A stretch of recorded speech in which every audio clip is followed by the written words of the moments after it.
Bismillahirrahmanirrahim. Ada satu pertanyaan dari sahabat Muslim. Ada pertanyaan yang masuk ke redaksi sahabat Muslim TV. Apa hukum mendendangkan sholawat untuk menidurkan anak dengan bacaan yang bernada? Bagaimana panduan syariat kala menina bubukkan anak dan atau menenangkan anak ketika rewel? Jazakumullah khair wa antum jazakumullah khair. Dari Saudara Mudathir dari Aceh. Barakallahu fikum. Pertama, kita perlu ajarkan kepada anak kita fahamkan tentang akidah. Sampaikan kepada anak bahwasanya tidur itu penting untuk mengatur mindset mereka. Penting bagi siapa? Bagi manusia, makhluk Allah Subhanahu wa taala. Kalau ada orang enggak tidur, berarti orang itu cacat, enggak sehat. Gak akan normal. Coba bayangkan 2 hari saja orang gak tidur, sudah akalnya atau konsentrasinya sudah gak normal. Lain dengan Allah Subhanahu wa ta'ala. Allah Subhanahu wa ta'ala sebagaimana disebutkan dalam hadis Abu Musa al-Asy'ari riwayat Imam Muslim, kata Nabi SAW, innallaha la yanam wa la yanbaghi ayyanam. Sesungguhnya Allah itu enggak tidur dan enggak pantas bagi Allah untuk tidur. Ini perlu tanamkan akidah kepada anak untuk menenangkan hati mereka. Kemudian sampaikan pula dengan Nabi kita, bagaimana kondisi Nabi kita terkait dengan tidurnya Nabi.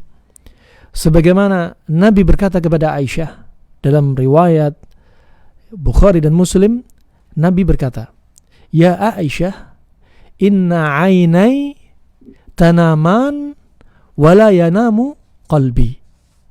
Kata Rasulullah, ya Aisyah, kedua mataku itu tidur, tapi hatiku gak tidur. Demikian kondisinya Rasulullah. Sedangkan manusia, normal bagi manusia untuk tidur. Disadarkan, atur mindset mereka.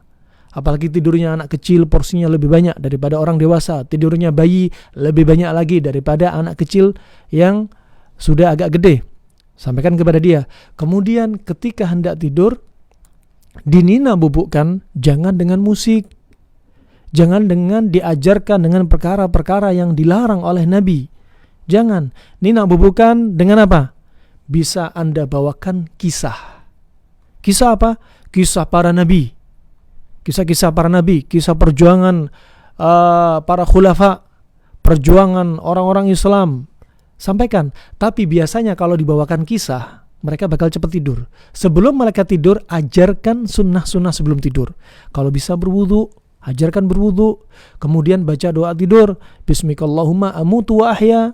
Kemudian suruh baca ayat kursi. Kemudian baca Al-Ikhlas, Al-Falak, An-Nas. Ditiupkan tangannya, dibasuhkan 3 kali semampu dia.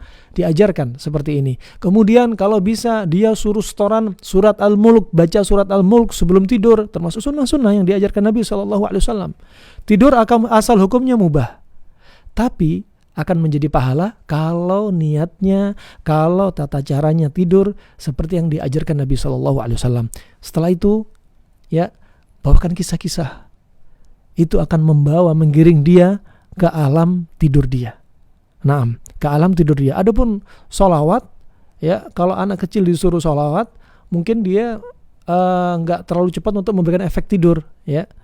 Juga ajarkan zikrullah. Sebagaimana disebutkan Ibnu Qayyim rahimahullah, ya, kebiasaan Nabi sebelum tidur berzikir hatta taghliba aina, sampai kedua matanya terkalahkan oleh kantuknya. Sambil tidur mulutnya bergumam berzikir, ajarkan zikir.